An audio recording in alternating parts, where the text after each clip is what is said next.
Buenos días, alumnos de la materia Mecánica de Materiales 2. El día de hoy vamos a desarrollar dos temas del contenido de nuestro programa de estudios que se refieren a materiales no resistentes a la tracción, en donde vamos a estudiar la situación en la que nos ocurre mucho dentro de la construcción civil que utilizamos algunos materiales que tienen una buena resistencia a la compresión, tales como los materiales cerámicos, por ejemplo el ladrillo, también la masa del hormigón, son materiales de uso diario en la ingeniería civil, y estos materiales tienen una característica de que resisten muy bien a la compresión, es decir, cuando son apretados. Sin embargo, cuando son estirados, es decir, una solicitación a la tracción, la resistencia que tienen antes de la rotura es muy baja, y inclusive en los cálculos que se realizan con el material hormigón, esa resistencia a la tracción se considera cero por ser muy baja. Esas son características propias de estos tipos de materiales, y en consecuencia también esto afecta a la distribución de tensiones que se produce en una sección. Ese es el primer tema que será desarrollado el día de hoy. Y el segundo tema se refiere a la flexión oblicua compuesta. La flexión oblicua compuesta es aquella que se produce cuando se tienen momentos actuando en dos ejes, en los dos ejes de la sección, los ejes Y y Z, y además de esos momentos actuando en esos dos ejes, se tiene una carga normal. Por lo tanto, es una combinación de flexión en dos ejes más la actuación de una fuerza normal. A ese tipo de solicitación se le denomina flexión. El primer tema que vamos a desarrollar hoy son los materiales no resistentes a la tracción. Tal como indicamos en la lámina anterior, estos materiales son de uso muy común en las construcciones civiles, donde nosotros tenemos, por ejemplo, los materiales cerámicos. Los materiales cerámicos son materiales que tienen una resistencia muy baja a la tracción, y el hormigón masa, y también se produce la misma situación en algunas situaciones de contacto, no precisamente de un material. El contacto, por ejemplo, entre una fundación y el suelo, si bien es cierto que no es un material, es una situación en la que no resiste tensiones de tracción ese contacto. Es decir, cuando la fundación se construye, directamente esta es colocada simplemente apoyada sobre el suelo. Siempre y cuando las cargas actuantes sean de compresión, van a generar una tensión distribuida sobre la fundación, y como reacción a ello, una fuerza o tensión distribuida sobre el suelo, ambos de compresión. Sin embargo, si yo estiro la fundación para arriba, el suelo evidentemente no puede sostener a la fundación, porque no ha sido preparado ese contacto para tener una resistencia a la tracción.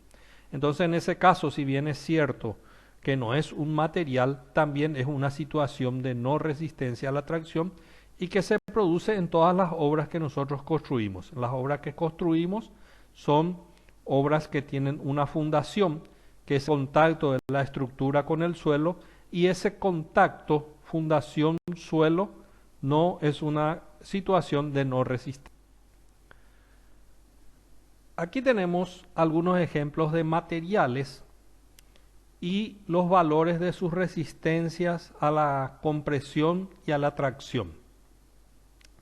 Si tenemos, por ejemplo, una probeta de acero, como vemos aquí, este material acero, y le aplicamos una tensión de compresión, ese material acero, que es un material dúctil, Por ejemplo, puede ser una varilla de acero de las que utilizamos nosotros como refuerzo en una estructura de hormigón armado.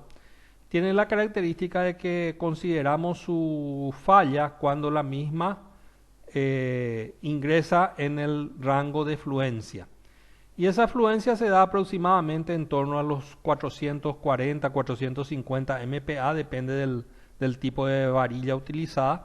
Pero en general las varillas de dureza natural tienen ese valor entre 440 y 450 megapascal de tensión de fluencia media a la cual el material entra en fluencia. Entonces, si hacemos eso a compresión, va a ocurrir eso, que más o menos en torno a estos valores de tensión, el material va a entrar en fluencia. Si hacemos ese mismo ensayo con la misma barra de acero, pero en tracción también tenemos valores muy similares. Es decir, tenemos el mismo comportamiento en compresión que en tracción.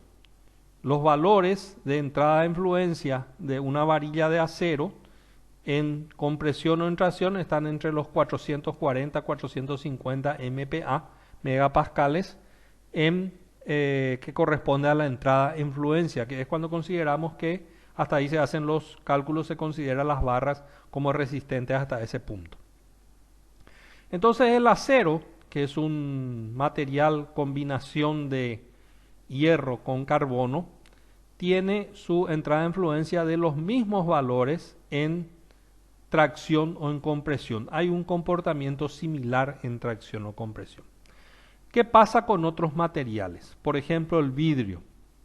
El vidrio, depende del tipo de vidrio, pero digamos uno de ellos, cuando es sometido a una compresión, puede llegar a valores de aproximadamente 1000 megapascal para que se produzca su rotura en compresión. Sin embargo, en tracción, para que se produzca la rotura, está solamente en torno a los 50 megapascal. Es decir, hay una diferencia muy importante de valores de rotura del vidrio cuando ésta está sometida a compresión o cuando está sometida a tracción. Hay una diferencia muy importante porque hablamos que en compresión estamos en torno a los 1000 megapascal de tensión, sin embargo en tracción estamos en torno a los 50 megapascal. Hay una diferencia muy importante de resistencia a la compresión con respecto a la tracción. Entonces en este caso es un material considerado no resistente a la tracción porque la diferencia es muy grande.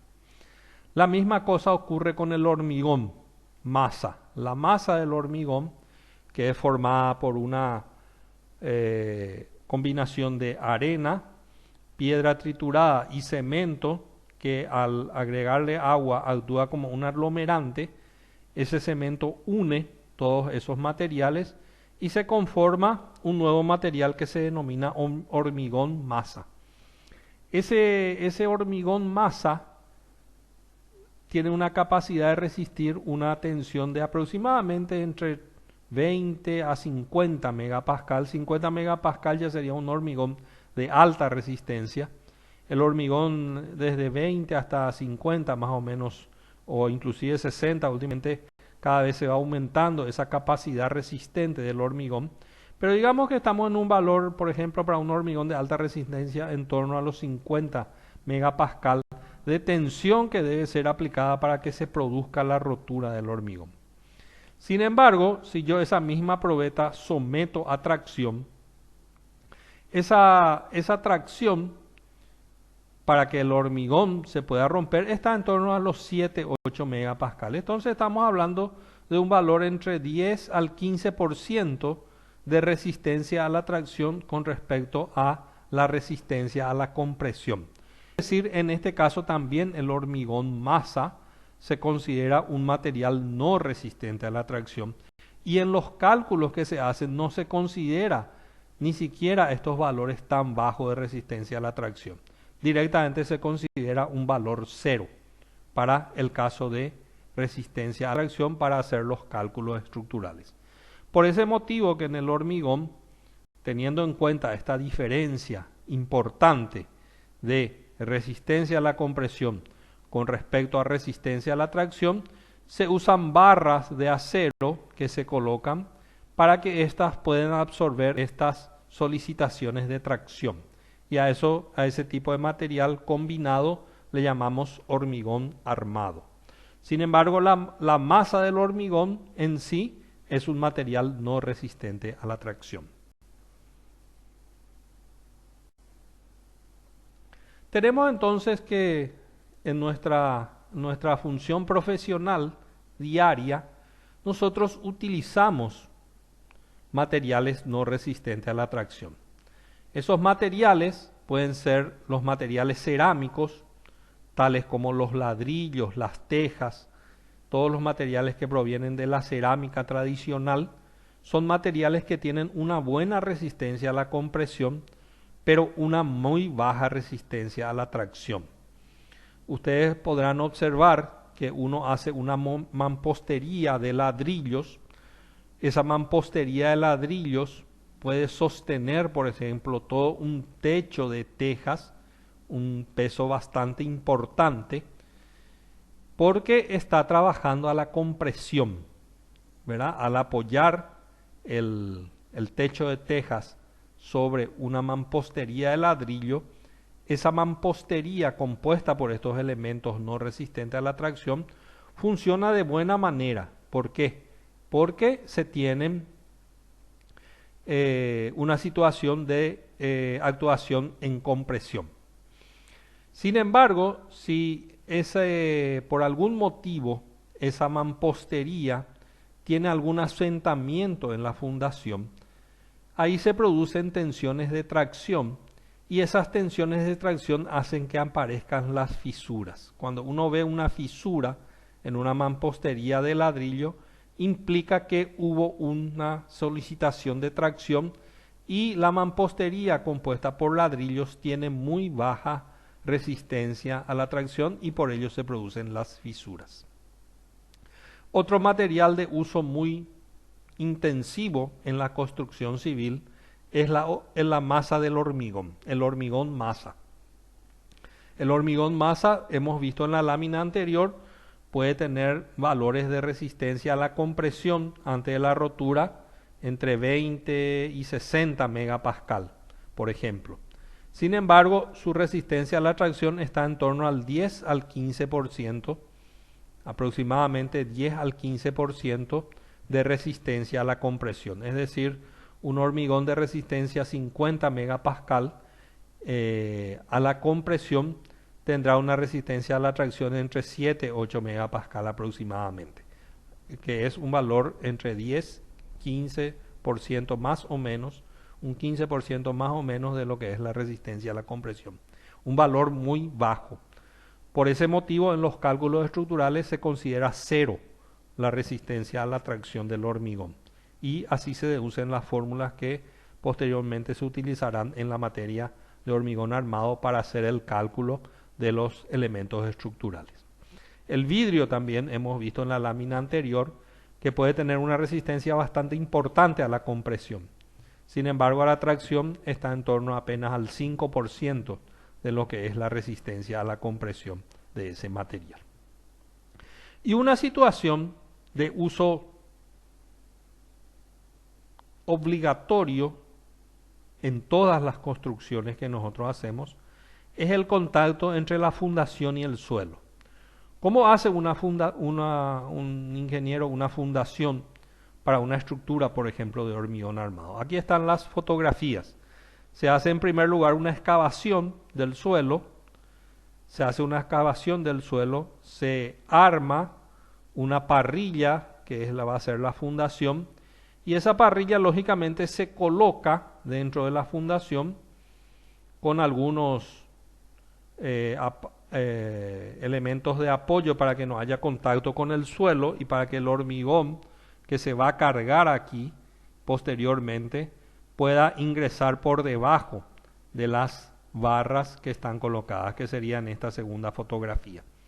Una vez colocada esta parrilla, que corresponde al refuerzo del hormigón, Eso se carga y al cargarse quedaría lo que está acá ya, una zapata, por ejemplo, cargada, y el arranque para poder colocar ahí los pilares y ir subiendo hacia arriba en la construcción de la estructura. Lógicamente acá el contacto entre el suelo y la fundación soporta muy bien siempre que yo ponga una carga de compresión, es decir, si esta columna va a tener una carga de compresión, va a haber una distribución de tensiones en el contacto fundación-suelo. Sin embargo, si esto tiro para arriba, el suelo no le puede atajar al hormigón en el contacto. Ese contacto que también en algunos casos es llamado material, porque es una situación de aparición de tensiones y comportamiento. Entonces, en ese caso, el contacto es un contacto que no tiene resistencia a la tracción. De hecho, es cero su resistencia a la tracción en ese caso. ¿Qué ocurriría si hacemos un gráfico esquemático de lo que ocurriría si yo tengo la zapata, tengo el pilar y tengo una carga de compresión y un momento, por ejemplo, actuando que me produce una excentricidad? Entonces, si siempre y cuando todo lo que se desarrolle aquí abajo sea de compresión, voy a tener una distribución de este tipo. Aparecen tensiones de compresión. Pero ¿qué puede ocurrir si este momento, por ejemplo, es muy grande? Si el momento es muy grande, puede haber zonas, las ubicadas acá en la zona izquierda, que pueden levantarse y el suelo no puede atajar a ese levante que va a producir este momento. Entonces, esa zona de contacto entre fundación y suelo no va a trabajar, va a tener todo tensión cero, no va a aparecer acá ninguna flecha. La flecha solo aparece cuando esta es una tensión de compresión. Si es una tensión de tracción, la flecha no aparece y culmina en un punto desplazado de vértice a partir del cual sí se desarrollan las tensiones de compresión. Muy bien, eso entonces es muy importante para nosotros, como podemos ver en esta lámina, lo fundamental que es para nosotros el análisis de esta situación de no resistencia a la tracción. En todas las obras que construimos va a aparecer esto. Todas las obras que construimos puede aparecer, quizás hagamos las correcciones necesarias para que justamente no aparezca una situación bastante delicada, la aparición de estas tensiones de tracción en materiales que no son resistentes a la tracción. Si se trata de un material, lo que va a ocurrir es que se va a fisurar, se va a romper ese material, porque al estirarse y al no tener resistencia, al haber una tensión de tracción, produce la rotura en esa zona donde aparece la tensión de tracción.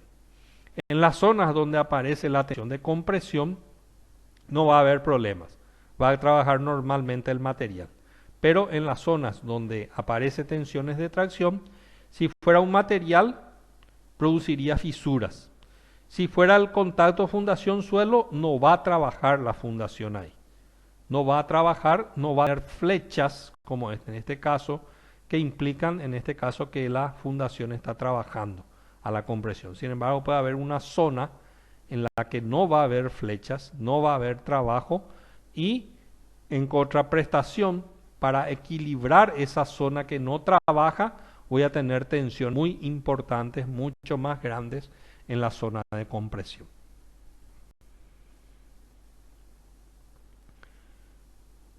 Esto es lo que ocurre entonces cuando yo tengo un material que no resiste a la tracción y aplico una carga, en este caso una carga excéntrica, porque si la carga es centrada, aplicada en el centro de gravedad y es de compresión, toda la sección va a estar trabajando a compresión, no va a haber problema eso. Pero si la carga es excéntrica, van a aparecer tensiones de tracción en la otra zona de donde está ubicada la carga. Lógicamente, donde está ubicada la carga, al ser de compresión, esa zona va a estar básicamente comprimida. Pero la zona que está del otro lado va a estar traccionada. Y esa tracción va a hacer que aparezcan fisuras en el material. El material se va a romper. Por lo tanto, la sección quedará disminuida porque esa parte que se fisuró ya no se considera en los cálculos como colaborante para resistir a la carga que está actuando aquí. La zona fisurada ya no es colaborante, solamente la zona que no ha quedado fisurada puede colaborar para resistir a través de un desarrollo de tensiones para resistir a esa carga P, que es la carga activa aplicada. Este sería el caso, ya que ya hemos estudiado nosotros, denominado flexión compuesta, porque esto es una flexión compuesta. Al estar la carga excéntrica, crea un momento en torno al el eje en el centro de gravedad y también tiene una carga normal. Entonces, yo tengo una distribución de tensiones, según hemos estudiado en el curso anterior, que es de este tipo. Si el material resistiera la tracción, eso ya es algo que hemos estudiado, flexión compuesta, yo tengo una distribución de tensiones de este tipo, en donde en una zona tengo la tensión de compresión, en esta zona, en otra zona tengo la tensión de tracción, y hay una línea acá, paralela a esta dirección horizontal, que tiene tensión nula, que le llamamos línea neutra. Esta sería la posición de la línea neutra. Y de un lado tenemos tensiones de compresión y del otro lado tenemos tensiones de tracción. En este caso, esta es la distribución de tensiones que se va a tener. Esta distribución de tensiones de compresión hace que aparezca una resultante que vamos a llamarle F1. F1 actuando sobre el contacto de la fundación para arriba y F2 actuando para abajo en el contacto del material, ¿verdad? Vamos a hablar estrictamente del material. F2 actuando ahí y F1 también acá internamente. En una sección que hagamos acá interna del material tendremos F1 y F2. F1 hacia arriba y F2 hacia abajo.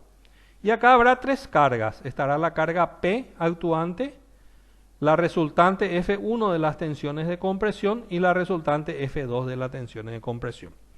Eso debe estar en equilibrio. O sea que sumatoria de fuerzas verticales me daría que P más F2 debe ser igual a F1. Esto sería sumatoria de fuerzas verticales. Y sumatoria de momentos con respecto a la posición de la carga P me daría F1 por A es igual a F2 por B. De donde yo puedo obtener los valores de F1 y F2. Si conozco, digamos, A y B, si puedo conocer de alguna manera o planteo lo que sea y puedo resolver este problema. Es decir, las ecuaciones de equilibrio deben cumplir estas que están acá. La carga P debe ser F2 más F1 y F1 va a provenir de la distribución de tensiones que yo tenga acá. Y F2 va a provenir de la distribución de tensiones que yo tenga acá. Este caso se va a presentar si el material resiste tensiones de tracción. Si el material no resiste tensiones de tracción, uno muchas veces dice, no resiste, entonces yo voy a sacar esta parte, que es la que corresponde a las tensiones de tracción, y me voy a quedar solamente con esta parte. Pero si yo saco esta F2, acá ya no se va a verificar estas ecuaciones de equilibrio de fuerzas ni equilibrio de momentos. Si yo solamente saco esa F2. Porque acá, por ejemplo, la ecuación de equilibrio de momentos va a ser F1 por A, y si a F2 le doy 0 va a ser igual a 0. Me va a salir una inconsistencia. F1 por A es igual a 0. Y eso no puede ser. F1 por A no puede ser 0. Muy bien, entonces en ese caso, evidentemente no es solamente sacar, porque ese es un error que se quiere cometer a menudo, plantear esto como un caso de flexión compuesta y solamente sacar la parte que está sometida a tracción. Pero en este caso no se puede hacer eso. Se deben replantear las ecuaciones porque van a ser otras las ecuaciones de equilibrio. Y en ese caso de no resistencia a la tracción, la distribución de tensiones que se va a tener va a ser esta, que está aquí abajo, que es diferente a esta que está acá cuando el material resiste tracción. Cuando el material resiste tracción tengo esta, una parte a compresión, una parte a tracción y la posición de la línea neutra acá. Sin embargo, cuando el material no resiste tensiones de tracción, se produce la fisuración. Toda esta parte no colabora, esta parte rayada no colabora, ya es como que no existe esta parte porque ha sido fisurada.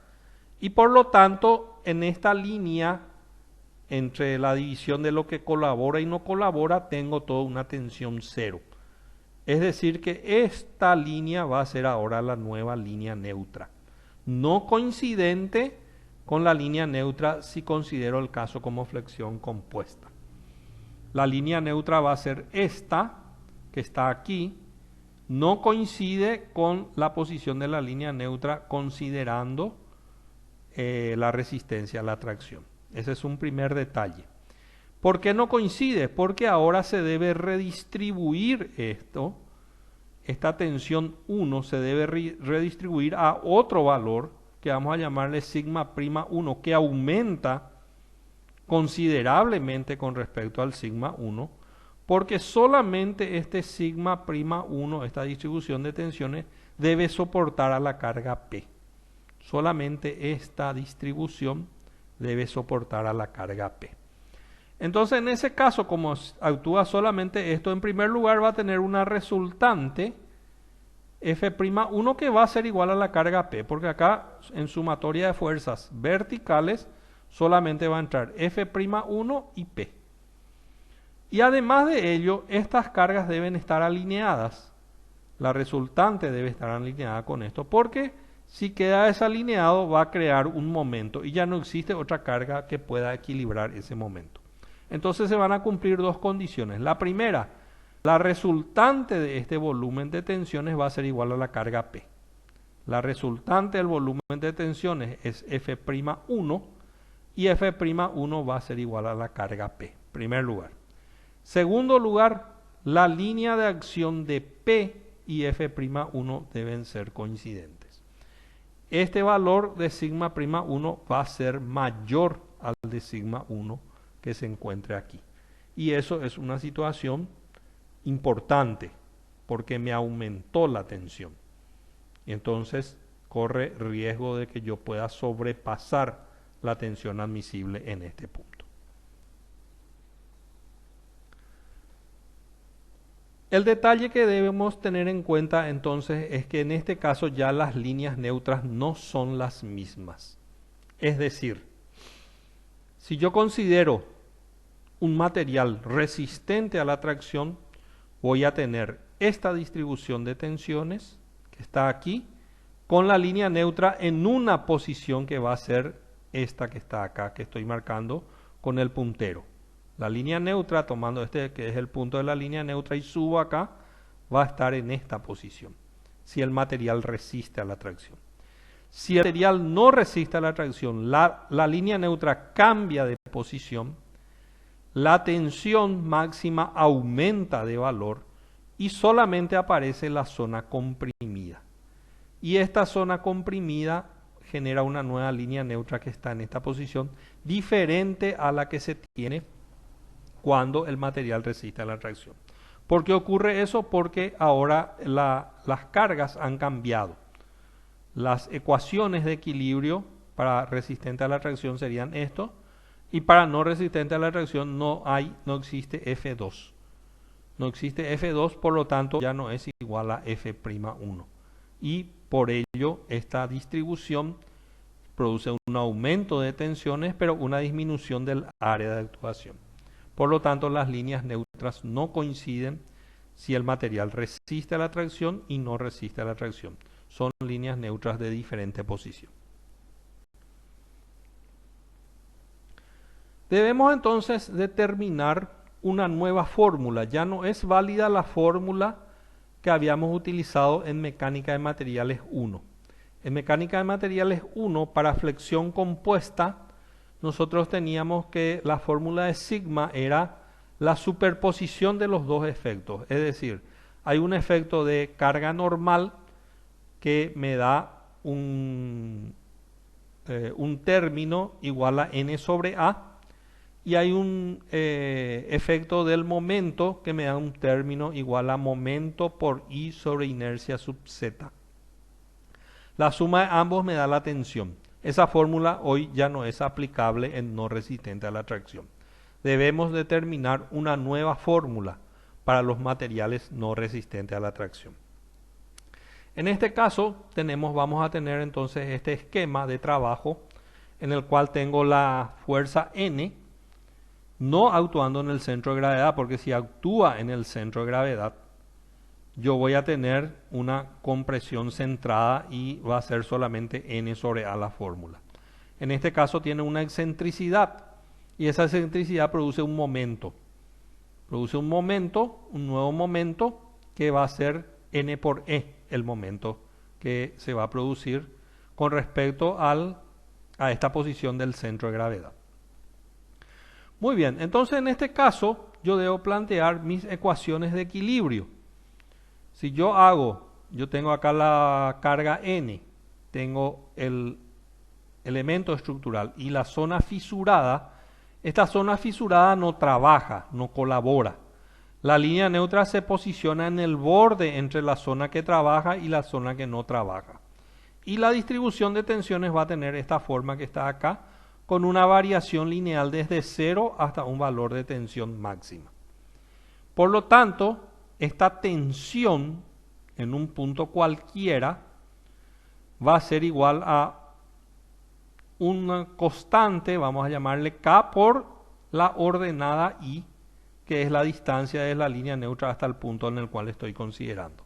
Es decir, va a haber una relación lineal, porque esta es una línea recta, entre los valores de las tensiones y los valores de las ordenadas I. Va a haber una relación lineal a través de este parámetro K. Entonces la tensión va a ser igual al parámetro K, que es un número multiplicado por I. Básicamente este número me da la inclinación que va a tener esta línea. Tensión va a ser igual entonces a un número K por I. Si yo planteo mi sumatoria de fuerzas en la dirección del eje vertical, esta carga N debe ser equilibrada por la resultante de esta distribución de tensiones.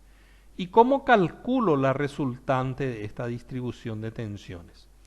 Entonces, en cada punto diferencial área va a actuar una tensión. Esa tensión voy a convertir en fuerza multiplicando la tensión por el diferencial área. Me va a dar un diferencial fuerza vertical. Y ahora debo sumar todos esos diferenciales fuerzas. Y como esto es un continuo, yo hago una suma en toda el área que trabaja.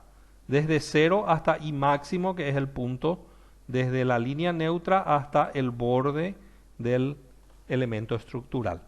Entonces, haciendo esta sumatoria, este sería un diferencial fuerza, sigma por diferencial área, desde 0 a I máximo en toda esta posición, yo voy a tener el total de las fuerzas y la resultante que me va a dar esta distribución de tensiones. Eso va a ser igual a la fuerza normal. Esta sería sumatoria de fuerzas en el eje vertical. Me daría esta expresión que está acá.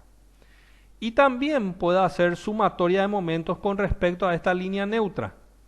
Sumatoria de momentos con respecto a este punto me daría entonces que va a ser igual al momento.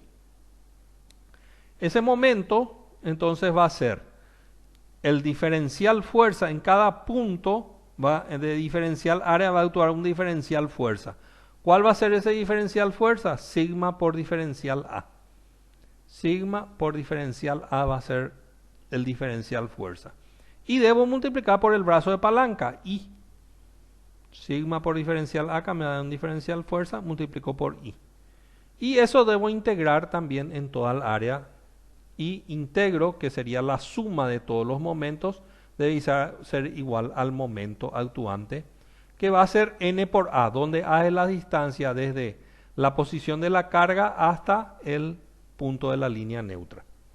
Esa sería una sumatoria de momentos igual a 0 con respecto a la línea neutra. Sumatoria de momentos con respecto a la línea neutra igual a 0.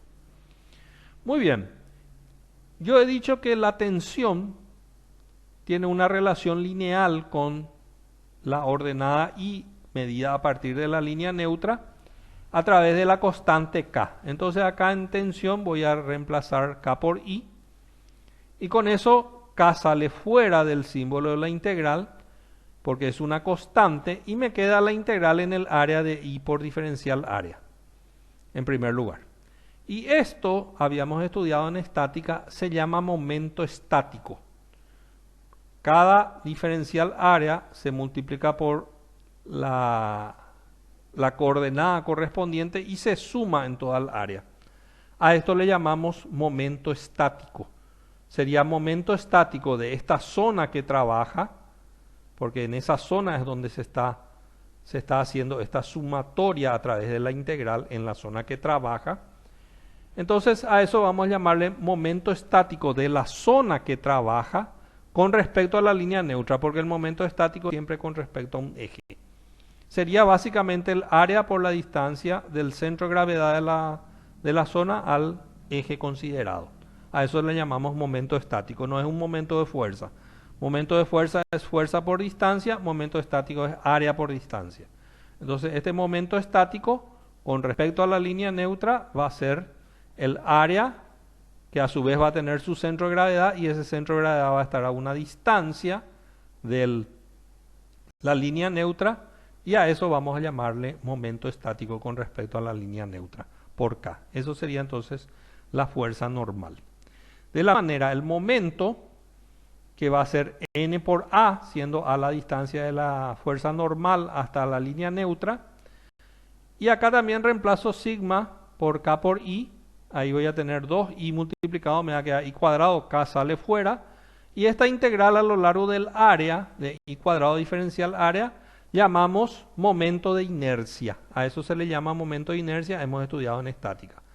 Siempre con respecto a la línea neutra porque todo se tomó como base esta línea neutra. Entonces a eso vamos a llamarle inercia del área que trabaja, solamente no del área total, sino solamente del área que trabaja, porque estas sumatorias son en el área que trabaja, por inercia con respecto a la línea neutra, con respecto a este eje, por K.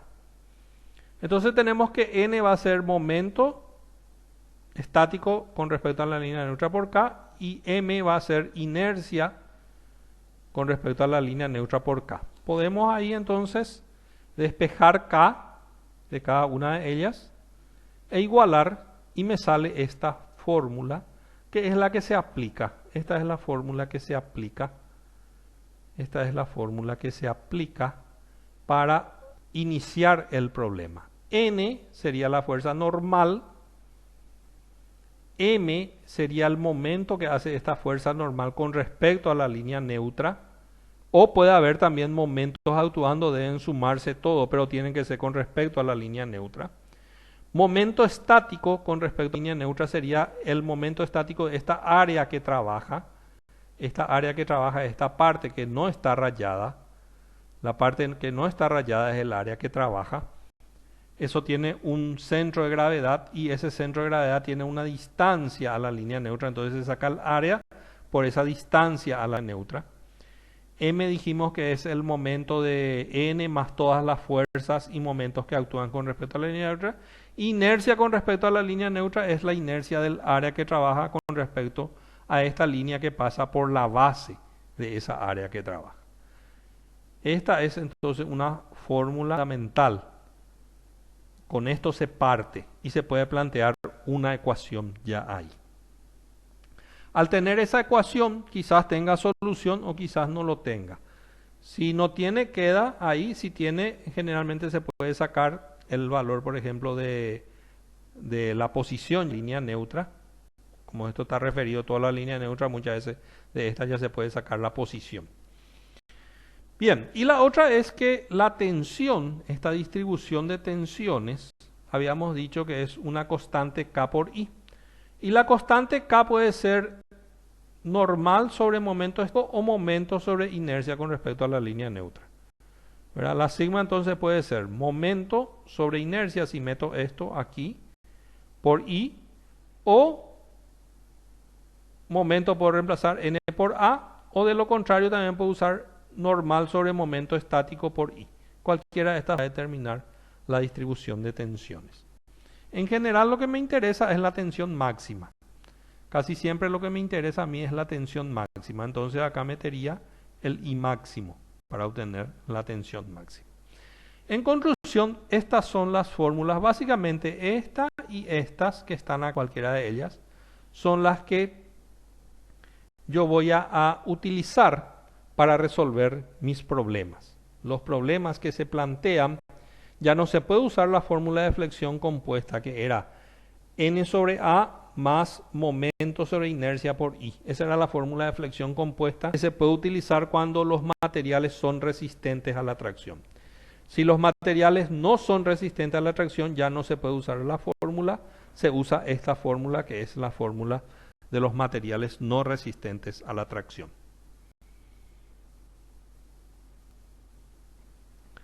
Con ello concluimos esta parte de materiales no resistentes a la tracción. Vamos a dejar un ejercicio propuesto para que los alumnos puedan resolver este ejercicio en el que se tiene una sección. Esta es un pilar de esta sección tipo perfil. Sobre esa sección en la parte superior está actuando una carga P de compresión ubicada acá a una distancia D que yo desconozco. Va a ser una de las incógnitas. Las incógnitas en este problema van a ser D y P. La carga es de compresión y para determinar D y P voy a indicar dos condiciones. La primera, que la tensión en esta fibra 1,1 valga menos 0,2 MPa, megapascales. La primera condición entonces es que yo voy a tener acá una tensión de menos 0,2 MPa. Y hay otra condición de que solamente debe trabajar el 70% del área de la sección, es decir, el 50% estaría acá y vendría un poquitito más acá para que el 70% de todo esto en la parte acá superior sea la que trabaje.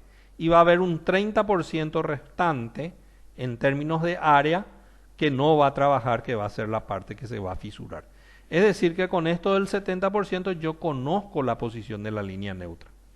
Yo ya conozco la posición de la línea neutra para este problema y en ese caso debo determinar P y D.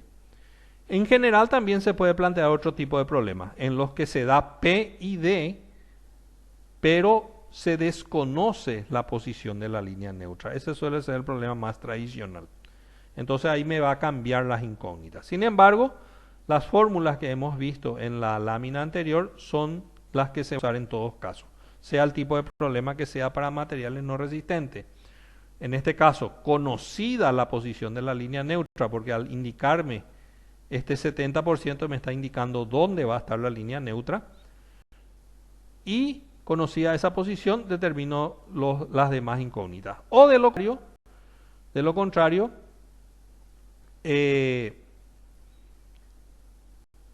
teniendo en cuenta que me da como valor la carga y la posición, entonces en ese caso yo tendría que indicar el valor de la carga y la posición de la carga. Yo tendría que primero determinar la posición de la línea neutra y después determinar la distribución de tensiones. Vamos a avanzar ahora sobre la segunda parte de esta clase, que se refiere a la flexión oblicua compuesta. La flexión oblicua compuesta se verifica ese tipo de solicitación cuando yo tengo carga normal actuando, además tengo momentos alrededor del eje Z y momentos alrededor del eje Y. Nosotros en la parte de mecánica de materiales 1 habíamos estudiado el caso de flexión compuesta. Flexión compuesta significa que tengo carga normal y momento alrededor del eje Z. Sin embargo, en flexión oblicua compuesta voy a tener carga normal, momento alrededor de Z y momento alrededor del eje Y. Y vamos a deducir una nueva fórmula de la tensión normal, pero referida a diferentes fórmulas en realidad de la tensión normal. En todas ellas me van a servir y me van a dar el mismo resultado siempre, Pero, sin embargo, voy a usar diferentes sistemas de ejes para determinar esas fórmulas de la tensión normal. Los primeros ejes que voy a hacer van a ser ejes centroidales principales, que es lo que en general nosotros utilizamos, los ejes centroidales principales. Después vamos a sacar una fórmula de la tensión normal que está referida a los ejes centroidales cualesquiera.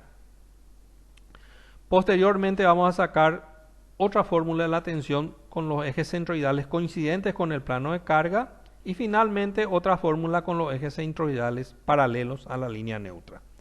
Estas diferentes fórmulas pueden tener diferentes aplicaciones en los ejercicios. Es decir, existen algunos ejercicios en los cuales convendría, por ejemplo, utilizar ejes centroidales cualesquiera. Quizás en otro conviene utilizar ejes centroidales coincidentes con el plano de carga. Quizás en otro convendrá utilizar ejes centroidales paralelos a la línea neutra. En general, nosotros utilizamos en la solución del problema los ejes centroidales. Esta corresponde a la situación de flexión oblicua compuesta. Es decir, yo tengo mi elemento estructural.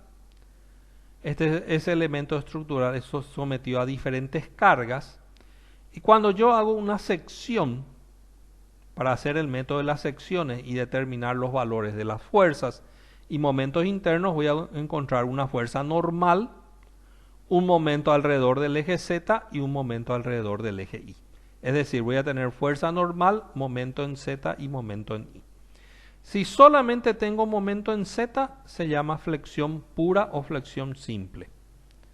Si tengo fuerza normal más momento en Z, se llama flexión compuesta. Pero si tengo normal, momento en Z y momento en Y, le llamo flexión oblicua compuesta. La realidad es que en términos prácticos es difícil encontrar un elemento horizontal y sometido a esas cargas de tal manera que se produzca la flexión oblicua compuesta. Esta situación se verifica más bien en los pilares o columnas. Es decir, el elemento está ubicado en forma vertical, como es un pilar, y la carga está actuando de forma excéntrica al centro de gravedad. Y no solamente excentricidad en un eje, sino excentricidad en los dos ejes, en el eje Z y en el eje Y. Entonces, esta carga normal, actuando excéntrica con respecto al centro de gravedad del elemento estructural, produce, en primer lugar, por acción de la carga normal, se produce unas tensiones de compresión centrada. Y en segundo lugar, por tener excentricidad con respecto al eje Y, voy a tener un momento alrededor del eje Y. Por tener excentricidad con respecto al eje Z, voy a tener un momento respecto al eje Z. Es decir, trasladando esta carga N acá al centro de gravedad, voy a tener compresión centrada por la carga N, más momento en torno al eje Z, más momento en torno al eje Y. Esa es la situación que más se nos verifica a nosotros de actuación. Es lo común encontrar un elemento vertical, como es un pilar o una columna, con una carga excéntrica. Y es muy poco común que yo encuentre un elemento horizontal que tenga cargas actuando sobre el elemento y que se produzca la fuerza normal y los momentos en Y y Z. Este sería un caso de la flexión oblicua compuesta. Vamos a agregar acá una fuerza N. Si yo tengo acá una fuerza N, sería la oblicua compuesta, en el que el plano de carga actúa en una forma inclinada con respecto a los ejes principales. El eje principal Y es el vertical, el eje principal Z es el horizontal. La carga actúa de forma inclinada. Al actuar de forma inclinada, esa carga va a producir momentos alrededor del eje Z y alrededor del eje Y. Sin embargo, si yo solamente tengo la carga actuando en toda la longitud del elemento, voy a tener un diagrama de momento flector inclinado que se va a proyectar en los ejes Z y Y. Y de esa manera se va a tener una línea elástica, es decir, la deformada de la viga va a estar todo en un plano. Ahí está actuando la carga N, ahí se convierte en flexión oblicua compuesta, y en este caso, si se da así, tengo una sola carga actuando de forma inclinada y una fuerza normal, voy a tener una línea elástica que se va a desarrollar en un plano. En cambio, si tengo esta situación en la que tengo un tipo de carga actuando en el plano I, como esta carga distribuida, tengo otro tipo de carga puntual P en rojo actuando en el plano Z, la línea elástica que se forme aquí ya no va a ser una línea elástica que va a estar contenida en un plano, sino que va a ser una línea elástica que es la línea deformada de la viga que se va a encontrar alabeada, es decir, ya no se va a encontrar en un plano. Ahí voy a tener la carga N que me va a complementar para que sea una flexión oblicua compuesta, y la deformada de esta viga no se va a encontrar en un plano, se llama línea elástica alabeada.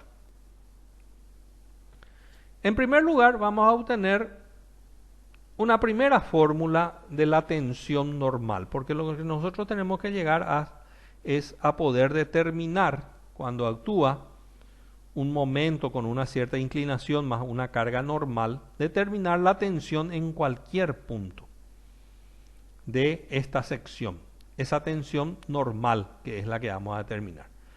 Como nosotros el eje X es el eje de la pieza que está acá perpendicular al plano del papel, voy a tener los ejes Y y Z, cada punto de esta sección va a tener una coordenada Y y Z. En ese caso, yo voy a tener, entonces, en primer lugar, la actuación de los momentos en torno al eje Z. Va a ser la fórmula, esta fórmula habíamos visto en mecánica de materiales 1, sería flexión simple con un momento actuando alrededor del eje Z. Me va a dar mz por I sobre inercia en Z. Esta es la fórmula de flexión simple con un momento actuando en torno al eje Z, que va a ser la proyección de este momento sobre el eje Z. Y la proyección del momento sobre el eje Y me va a dar otra flexión simple, que va a ser mi por Z sobre I sub I. Estos serían entonces los efectos de las flexiones en torno a los ejes Z y que produce el momento que está inclinado. Ya no está actuando solamente en uno de los ejes, sino en ambos. Entonces va a haber una superposición de efectos de flexiones en los dos ejes. En ese caso, la tensión que tiene el punto A debido solamente a los momentos, todavía no estamos metiendo aquí la carga normal, me va a dar esta ordenada que está aquí, que va a ser esta expresión que está acá. Aplicando esta expresión, entonces, obtengo el valor de esta ordenada, que es la tensión en el punto A. Pero, además de ello, yo tengo la acción de la fuerza normal de compresión. O podría también ser de tracción. En este caso, si tiene el signo menos, indica que es de compresión. De hecho, en la fórmula uno va metiendo la fuerza normal de acuerdo al signo que tiene. Entonces, a este efecto de los momentos que generan tensiones a través de esta fórmula, yo debo agregarle la tensión que genera la fuerza normal. Es decir, estoy aplicando el método de superposición. Efecto de la fuerza normal, efecto del momento en torno al eje Z, efecto del momento en torno al eje Y. Debo superponer todo esto, que es lo que estoy haciendo aquí también en forma gráfica. En términos de fórmula sería esto que está acá. En términos gráficos sería esto que está acá. Es decir, esta tensión en A esta tensión obtenida le tengo que sumar esta otra. Y finalmente, haciendo la superposición, obtendré gráficamente, superponiendo estos dos gráficos, voy a obtener esta distribución de tensiones en donde la línea neutra se va a posicionar acá en este punto. Cambia la posición de la línea neutra, que es tensión cero. Línea neutra implica tensión cero. Y la fórmula de la tensión va a ser el efecto de la carga normal más el efecto del momento en torno al eje Z más el efecto del momento en torno al eje Y. Es decir, obtuve directamente por superposición de otros estudios que hemos realizado principalmente en mecánica de materiales 1. Compresión axial centrada me da este término. Momento alrededor del eje Z me da este término. Momento alrededor del eje Y me da este término.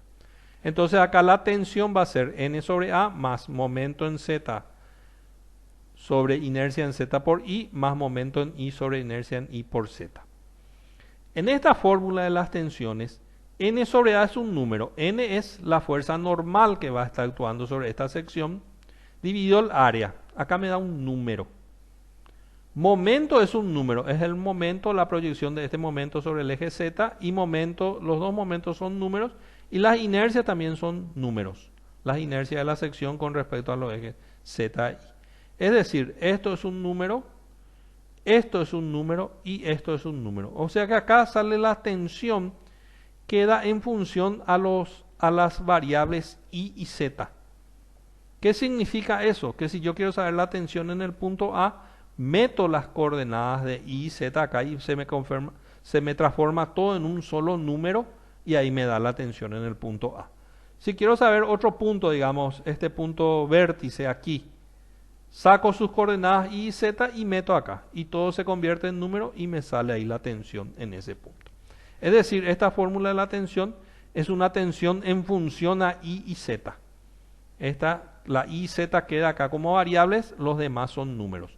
Meto la coordenada de un punto cualquiera en I y Z y ahí me sale el valor de la tensión.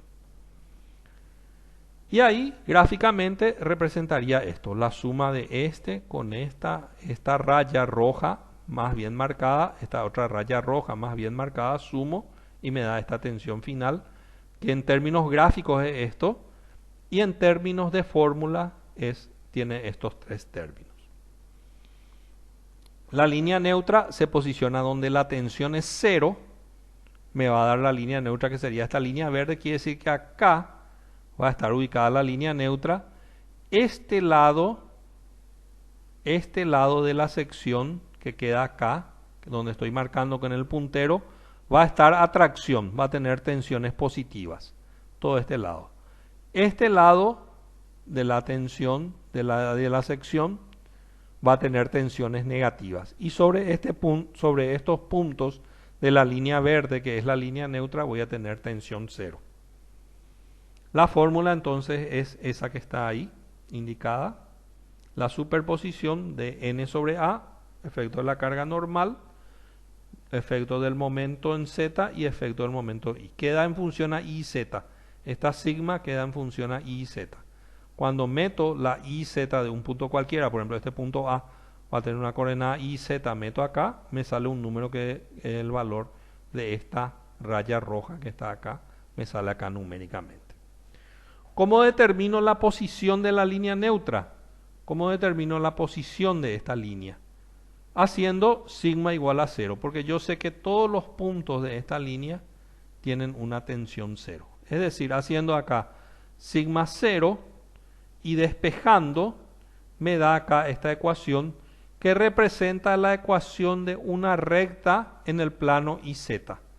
Esto que está acá es la ecuación de una recta en el plano IZ, en donde este término que acompaña a la Z es la pendiente. Ese término que acompaña a la Z es la pendiente que tiene esta línea. Sería la tangente de este ángulo beta. Esto que está acá es la pendiente de esta línea. Y así se resuelven los problemas. Lo primero que se hace es se plantea, porque área, inercia en Z, inercia en I, es geometría de las masas. Tengo estos tres valores, al tener la sección tengo área, inercia en Z, inercia en I. N es la fuerza normal, momento en Z es momento alrededor de Z y momento en I. Tengo todos estos valores, queda en función a I y Z esta fórmula de la tensión. Se iguala a 0 y puedo dibujar la línea neutra, porque esa va a ser una recta en el plano IZ. Y ahí ya puedo ver los puntos que se encuentran más alejados, meto las coordenadas de esos puntos y determino los valores de las tensiones máximas. Esa que está ahí va a ser la pendiente de la línea neutra en el plano IZ. En la lámina anterior entonces vimos la fórmula de la flexión oblicua compuesta referida a ejes centroidales. Pasan esos ejes por el centro de gravedad y siempre vamos a ver ejes centroidales nosotros. Y además de ello son ejes principales. Eso estudiamos en estática. Siempre cuando yo tengo una sección, yo puedo orientar los ejes en diferentes direcciones y hay una orientación en que los momentos de inercia son máximos. A eso se le llaman ejes principales. ¿Qué pasa cuando yo uso ejes centroidales? Es decir, son ejes centroidales.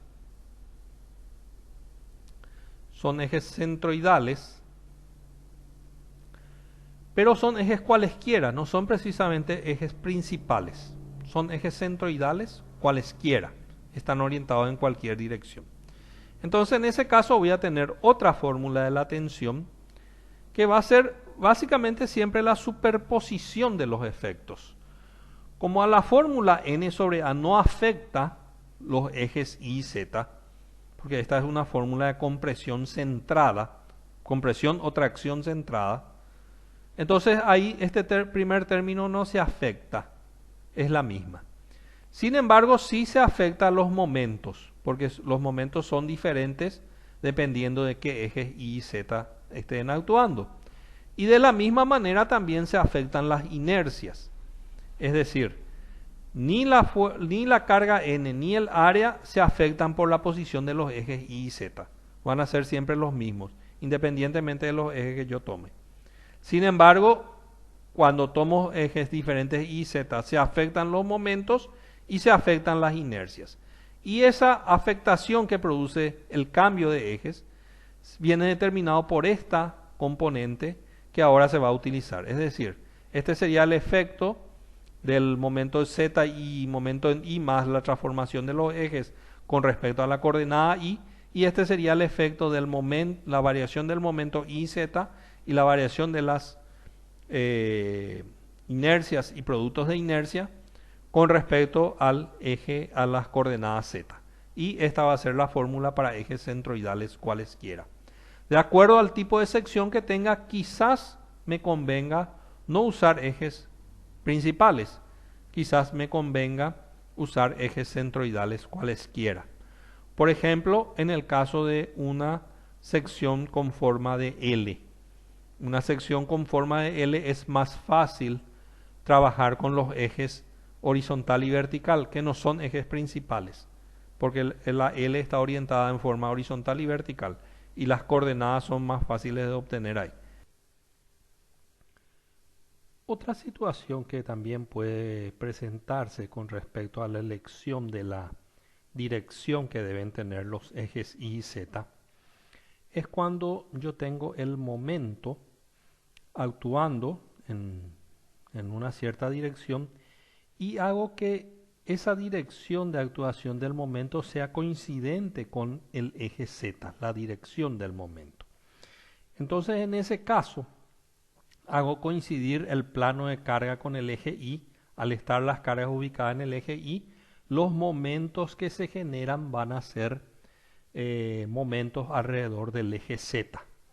Pero el momento con respecto al eje y va a ser cero, sin que estos ejes sean ejes principales. Entonces, en ese caso, la fórmula de la tensión es n sobre a más esta parte que es lo que va a contabilizar el efecto del momento. Y en ese caso, el momento actuante en la sección va a ser directamente el momento alrededor del eje z. En este caso, los ejes y z no son principales. De todos modos, si son principales, esta fórmula va a funcionar. Pero en este caso, tenemos el caso de que no sean principales. Allí, como ustedes ven, esta primera parte de la fórmula de la tensión igual a n sobre a se mantiene. Eso no se modifica. ¿Por qué?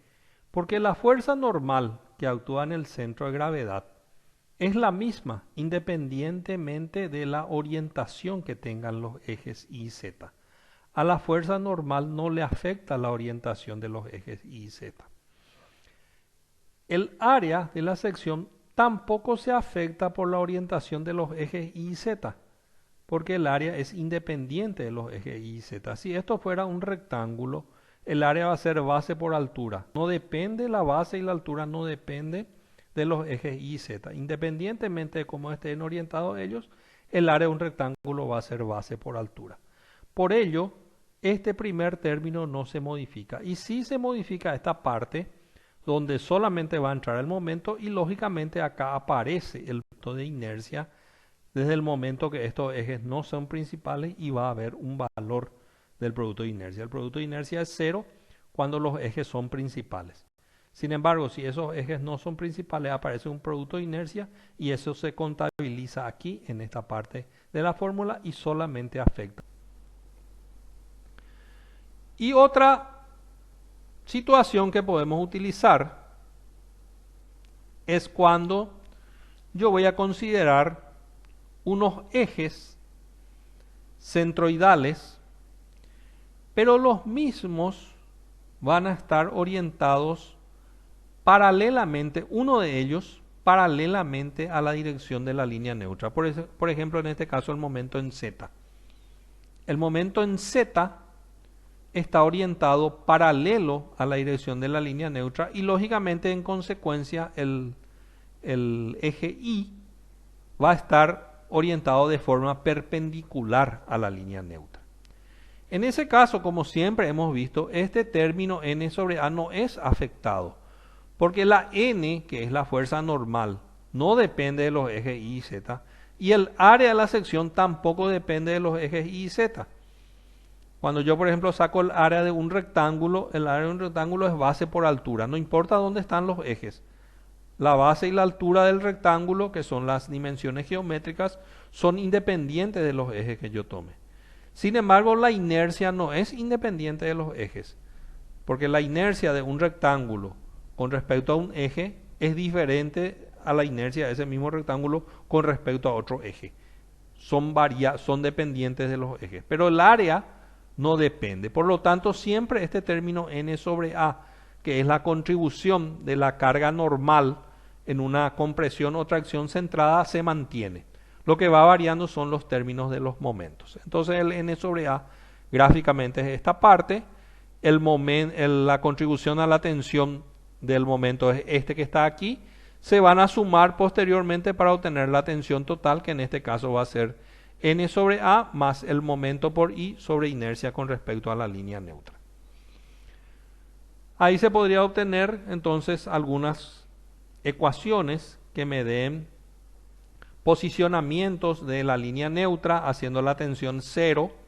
Haciendo la tensión cero yo tengo la posición de la línea neutra, ¿verdad? Siempre recordemos que la línea neutra son todos los puntos que tienen tensión cero. Entonces, si yo quiero saber la posición de la línea neutra, voy a hacer cero acá en la tensión y de ahí puedo despejar algunos valores que son estos que están aquí para poder utilizar en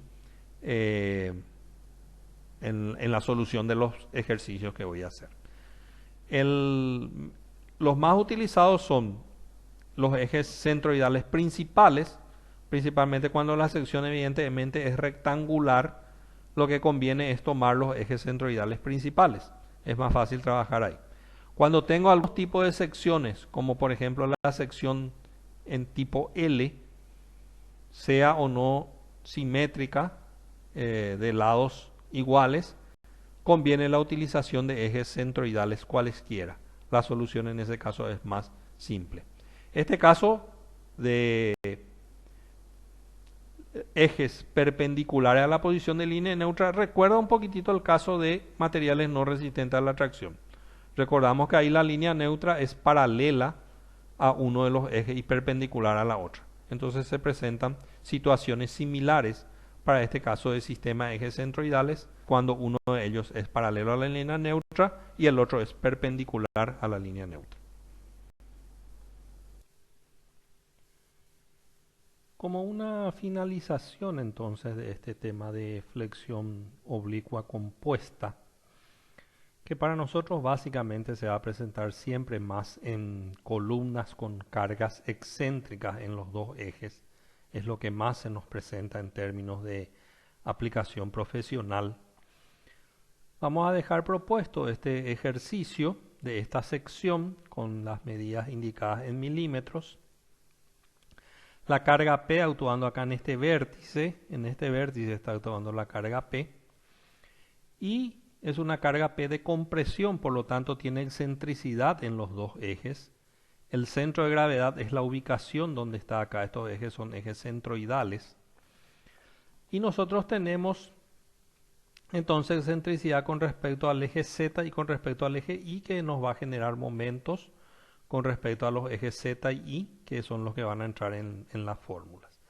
En este caso, evidentemente, estos ejes son ejes principales porque el eje Y es eje de simetría. Y al ser el eje Y eje de simetría, siempre un eje de simetría es eje principal. Conviene entonces utilizar la fórmula de los ejes centroidales, que son todos siempre centroidales lo que usamos, y principales.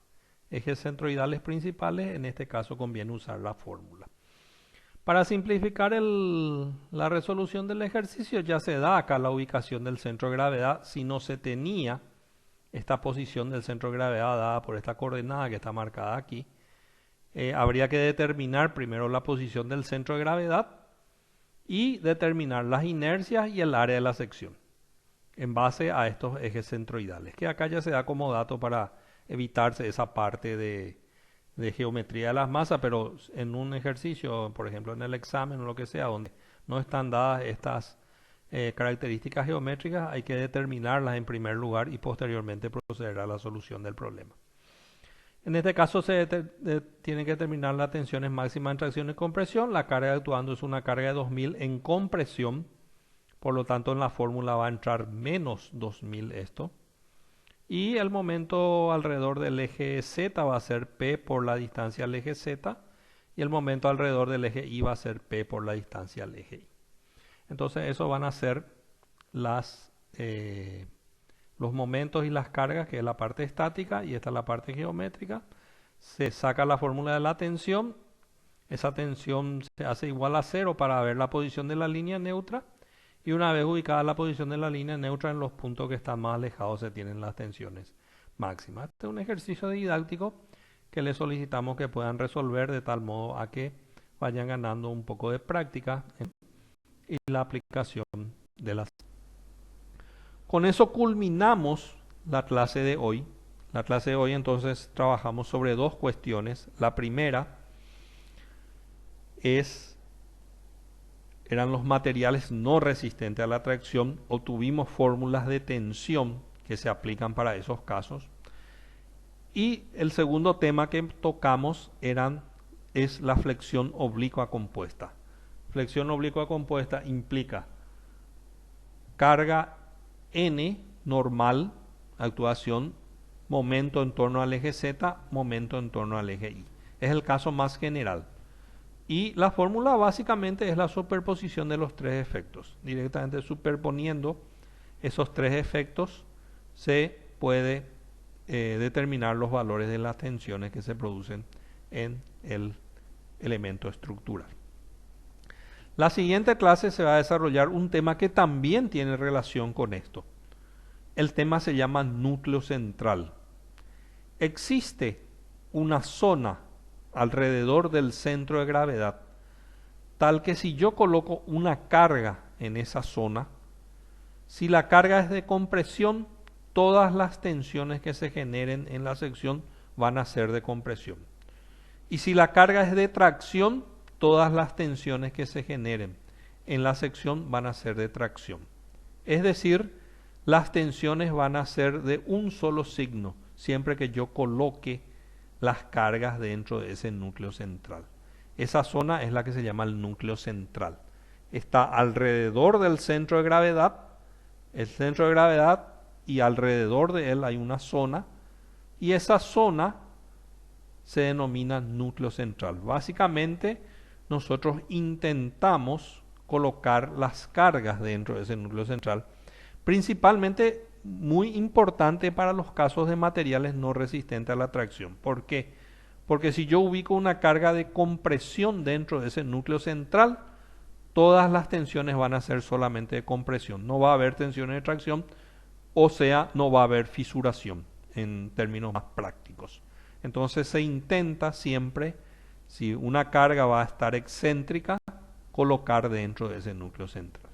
Eso es lo que se va a estudiar en la siguiente clase. Con ello culminamos la clase de hoy. Le agradezco mucho la asistencia y estamos a disposición para cualquier consulta que tenga por los canales correspondientes a través del e-aula de la asignatura. Muchas gracias. Hasta luego.